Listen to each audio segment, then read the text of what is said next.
I'm Jam, and today on Jam's Adventures, we're going to talk about a subject that's close to my heart, which is Sacajawea of the Lewis and Clark expedition fame.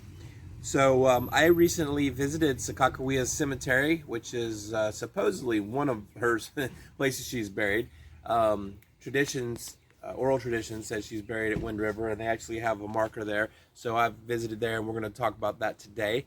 Also, we'll talk a little bit about the Wind River and learn some about the Wind River Reservation, and we'll also talk a little bit about some of the things that happened on the Lewis and Clark expedition with Sacajawea. We also talk about her son, Jean-Baptiste Charbonneau. Another reason I really appreciate Sacajawea is because I lived in North Dakota for a while. I used to go fishing on Lake Sacajawea, which is a lake that was dammed up, part of the Missouri River, and that lake was named after her. And then also, North Dakota, she lived in North Dakota, part of the Mandan Indian tribe there, the That's Indians. So there's a lot of important historical facts there in North Dakota. And then she moved with the expedition through Montana on into Washington State to find the Pacific Ocean. So that was very interesting to me, and I've lived in a lot of these places and visited a lot of these places in North Dakota, Wyoming, or North Dakota, Montana, and Washington. So today, let's get started and let's learn a little bit about Sacajawea and the Sacajawea Cemetery at the Wind River Reservation in Wyoming. And also, let's talk a little bit about the Wind River Reservation. If any of you recall, there was a movie in 2017 called Wind River. It starred Jeremy Renner and Elizabeth Olsen of Avengers movies fame. That movie was a very good depiction of life on the reservation, Wind River Reservation. It was a good movie. It was a sad movie because of the things that it depicted, and it just was really about kidnapping and some evil things that go on in the world. So the movie was actually set in the winter, which, Wyoming mountains in the winter are beautiful, but it explores the death of a young Arapaho woman who lived on the Wind River Reservation and the social conditions there. It depicts sexual assault on the reservation and some other things. So, like I said, not a good topic, but the movie itself was definitely a great drama. But with that said, great movie, and I really appreciated that movie. I liked it. It's one of my favorite movies. So that always kind of piqued my interest in visiting the Wind River Reservation. So back in April, I had the opportunity to drive through Wyoming, heading to the Teton National Park, and I stopped off at the Wind River Reservation to take a peek. The Wind River Reservation sits in the west central part of Wyoming. It's the eastern Shoshone and the northern Arapaho tribe that lives on this reservation. Of course, Shoshone means buffalo eaters. There used to be quite a lot of buffalo in that area, in the basin there, Wind River Basin. But over the years, the buffalo were killed off, and now they're trying to actually repopulate the buffalo population, the reservation is. So it's the 7th largest reservation in the United States by size, and the 5th largest by population. It covers about 2.2 million acres of land, so it's quite a substantial amount of land there in the Wind River Mountains. And then, of course, the population of the area, there's over 26,000 people that live on the reservation, but of course, about 15,000 of those are non-natives, so there's less than 10,000 natives that actually live on the reservation at this time. So the tribes ceded part of the land to the town of Riverton. That's why a large chunk of the population is non-native. And also, the Wind River Reservation is the only place in Wyoming that has casinos. So after 1800, the tribes that lived in the Wind River Basin included the Shoshone, the Crow, the Cheyenne, the Arapaho, and the Blackfoot Indians, and also the Lakotas. At that time, there were herds of thousands and thousands of buffalo in the Wind River Basin area. At the United States with the Eastern Shoshone Nation made an agreement at the Fort Bridger Treaty Council of 1868 that they would let the Arapaho join with them. And the name of the tribe was changed from the Shoshone Indian Reservation to the Wind River Reservation a few years later after a Supreme Court, which was the United States versus Shoshone, tribe of Indians. It was at that 1938 Supreme Court case, the United States versus the Shoshone tribe, that the government actually admitted that it wrongly had succeeded some of the tribe, the Shoshone's land reservation to the Arapahoes.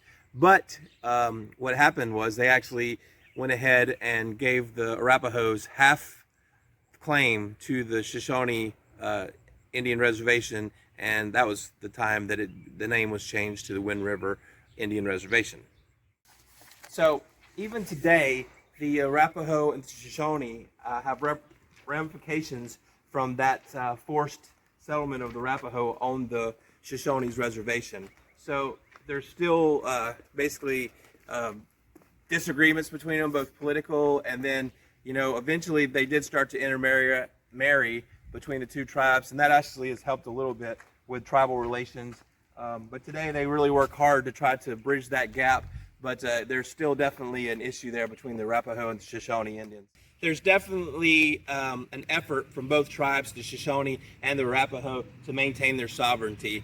But with that said, both groups some people in those groups are trying to maintain their sovereignty, while other groups are trying to fix some of those issues so that they can actually be one tribe. Kind of like in the depiction of the movie, the Wind River movie, some bad things happened between the tribes and the gas companies. In the 70s and 80s, gas companies left a bad taste in the tribe's mouth because they were trying to steal oil reserves. They were paying some royalties for some oil, but then there were other areas where they were soliciting or collecting the oil and not giving royalties to the tribes at all for those gallons or those barrels of oil that they were taking off the reservation. So in 2016, we already talked about that they have trying to get more bison to reproduce on the tribal land, Wind River Reservation. So they introduced in 2016 10 head of buffalo, and they are also getting more buffalo from the Yellowstone Park. Those buffalo are going through quarantine at the Fort Peck, and they're hoping to eventually have 1,000 head of buffalo at the Wind River Reservation with that head of 10 that they introduced in 2016. And the last time they had buffalo at Wind River was 1885. There are a couple of interesting things that you can visit at the Wind River Reservation. The Wind River Casino and Hotel, also the Shoshone Rose Casino. So there's those two casinos. And then there's the Eastern Shoshone Cultural Center, sort of a museum type place that you can visit there on the reservation. So additionally, hikers and mountaineers that wanted to go up to the Gannett Peak can hire a guide from the tribes that will take them up to the reservation to the trailhead of Gannett Peak. And also you can make reservations through the licensed contractors in Thermopolis. They offer whitewater rafting and fishing outfitting in the spectacular Wind River Canyon. So there are some recreational things that you can do if you're not a non-native on the reservation. So there's a little information on the Wind River Reservation. So as you can see, it's got a very interesting history and a lot of cool facts about the Wind River Reservation, including the Wind River movie that came out a few years ago. So if you want to visit the Wind River Reservation, I definitely recommend it to see the casinos or even to go mountain hiking or rafting. But the next thing we want to talk about is the Sacajawea Cemetery at the actual Wind River Reservation. So that's very interesting. So let's get right into it. So Sacajawea was born in 1788, and her death is attributed to two dates, depending on historical or oral tradition. So she died in 1812 through historical records, but some say she lived to 1884 through the oral traditions. She was of the Lemni Shoshone tribe, Salmon River area of Idaho. So as a teenager, Sacajawea and her children, or her young son, and her husband were a part of the Lewis and Clark expedition, which was also called the Corps of Discovery. Thomas Jefferson sent out Lewis and Clark to do the expedition looking for the Northwest Passage from North Dakota to Washington in the Pacific Ocean. And they needed a guide, so when they were in North Dakota, they met Sacajawea and her husband, and they decided to use them as their guide because she could speak several languages, which was what they were needed. Someone that would be able to connect them with the Native Americans. Plus, the Native Americans respected having a woman with you, and they wouldn't attack you, because it was tradition that with war parties that if you had a woman that you weren't there to attack them. So that was another reason that it was good to have a woman and child. The Native Americans respected that from Lewis and Clark's expedition, having Sacajawea on board. When Sacajawea was a teenager, she was taken captive by the Hidatsa of North Dakota, and they took her to Washburn, North Dakota, which is north of Bismarck, North Dakota, the state capital, and she lived there, and that's where Lewis and Clark met her. When Sacajawea was 13, Toussaint Charbonneau, a French trapper, took Sacajawea. Some say that he bought her and another slave, Shoshone, and made them his wives. Some say that he actually won her in a gambling game. But either way, both of these women, including Sacajawea, became his wife, and Sacajawea was 13 at the time. Sacajawea was with the Lewis and Clark expedition. They picked her up in North Dakota. They wintered in North Dakota in 1804, 1805, and they built Fort Mandan near the Bismarck-Mandan area of North Dakota. They also, that was the year 1805 is when Sacajawea had her baby, Jean-Baptiste Charbonneau. Now, Jean also had the name of Pompey, which was given to him by, I believe, Clark, or Lewis or Clark, but it was probably Clark, gave him the name Pompey, and that name carried forward with him, and that'll be important later when we talk about a historical site in Montana named after Jean-Baptiste Charbonneau. Another really cool fact from 1805 was that Sacajawea, the boat had capsized that they were on, and a lot of the historical things and documents had fallen out, but Sacajawea saved those supplies and historical documents, and because of that, the expedition, the Lewis and Clark expedition, honored Sacajawea by naming the Sacajawea River after her because of her heroics. So that was one of the first historical things that she did on the trip, was save those documents, and a river was named after her. So another interesting fact that happened was they met some Shoshones, and they needed horses. So they were going to barter for horses, and Sacajawea went to the chief and talked to the chief, whose name was Kumquat, and it turns out Kumquat was actually Sacagawea's brother. So they had quite the reunion. It was a really good time. Sacajawea was very happy to meet Kumquat, who was also happy to meet her. So it was quite the reunion there, but just another very interesting fact with the Lewis and Clark expedition. When they got to Washington State, one of the tribes had a fur coat made out of sea otter, and the expedition really wanted that fur coat. They wanted to give it to Thomas Jefferson as a gift. They didn't have anything to trade, so Sacajawea offered up some blue beads, and they used those blue beads to requisition that sea otter coat, which was later given to Thomas Jefferson as a gift from the expedition. After the expedition, Sacajawea and her husband actually moved to St. Louis with Clark for a while, and Clark actually gave them some farmland. The farming did not work out, but what they did do is they let Jean-Baptiste Pompey go to school there, and Clark oversaw his education and made sure he went. And then later on, Jean-Baptiste, or Pompey, traveled the world and became quite the explorer until he died at age 65 when he was going to panhandle or to look for gold in Montana, but he got sick and died at age 65. He's also buried at the Sacajawea Cemetery. So not only did Sacajawea have a son, she had a daughter back during that time period whose name was Lizette. And it's believed that Clark also adopted Lizette, but Lizette then disappeared from history, so they think that Lizette might have died.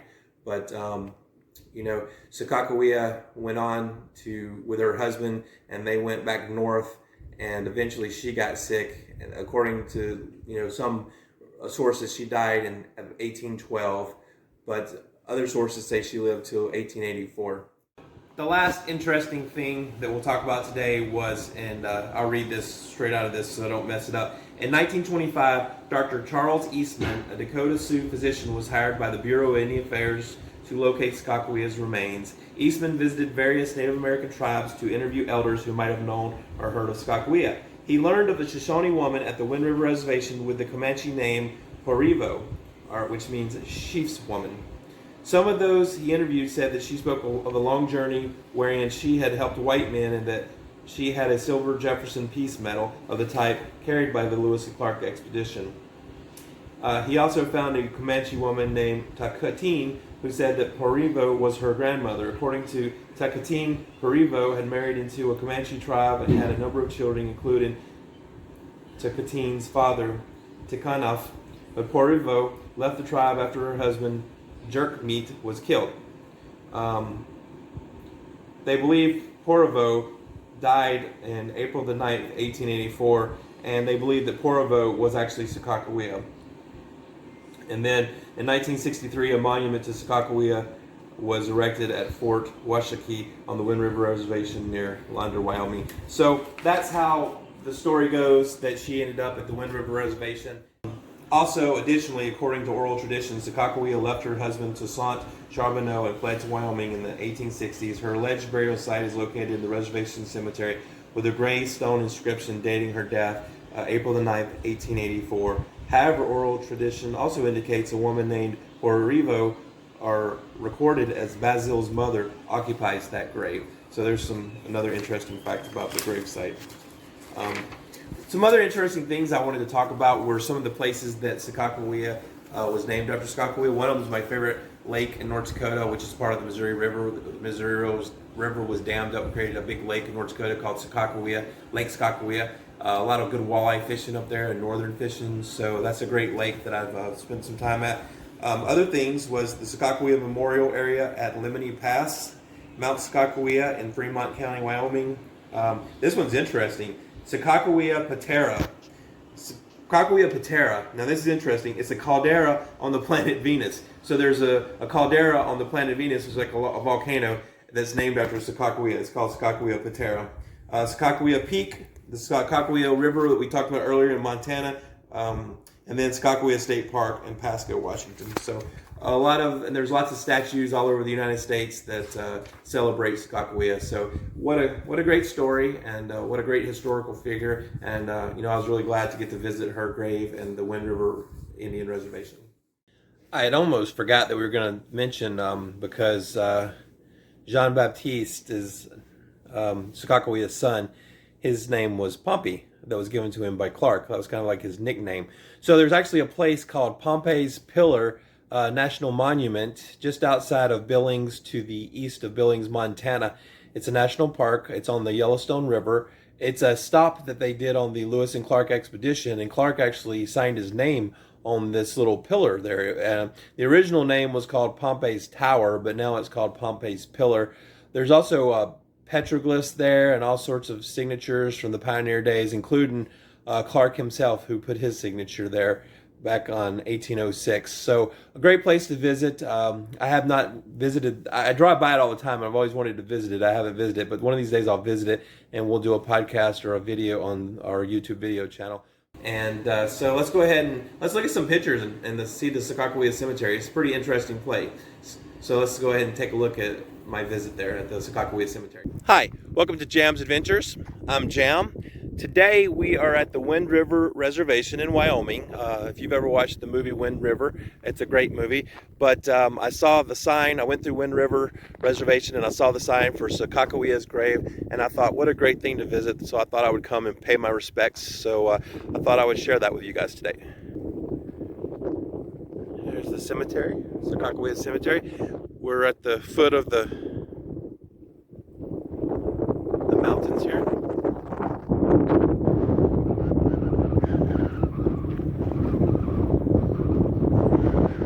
It's kind of windy, so I apologize. That's the Wind River Mountains.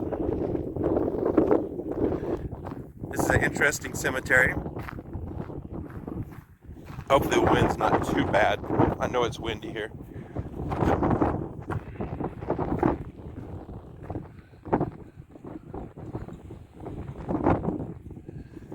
There's a lot of graves here.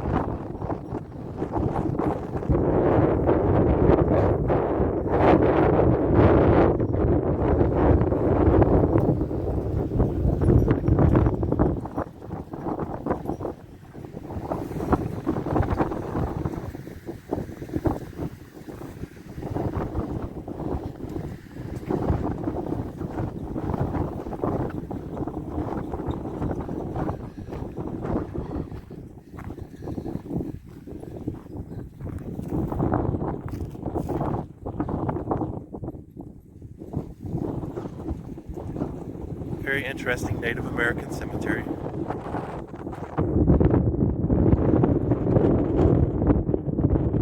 And there's a trail here that says goes to Sacagawea's grave. So let's follow that one.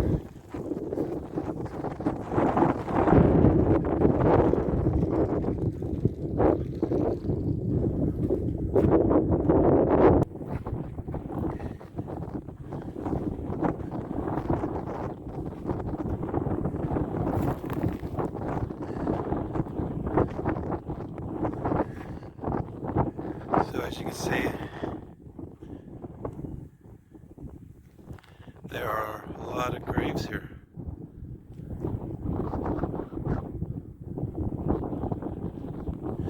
Wind River Indian Reservation at the foot of the Wind River Mountains.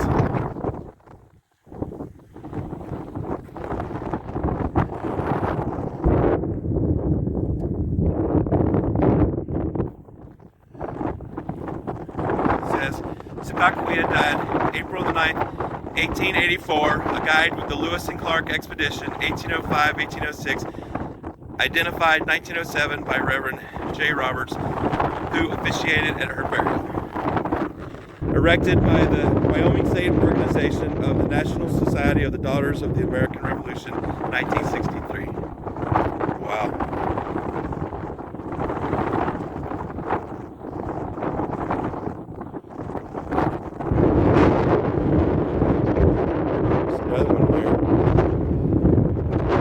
This is her son, Bazil, son of Sacajawea, age 86 years old, died 1886. He was reburied here January the 12th, 1925. They all have a little plaque for the American Legion. And then there's another one here. This is Baptiste Charbonneau, Papoose of the, I think I said that right, Papoose of the Lewis and Clark expedition, 1805-1806, son of Sacajawea, born 11-1805, died on this reservation, 1885, buried west in the Wind River Mountains. So, wow.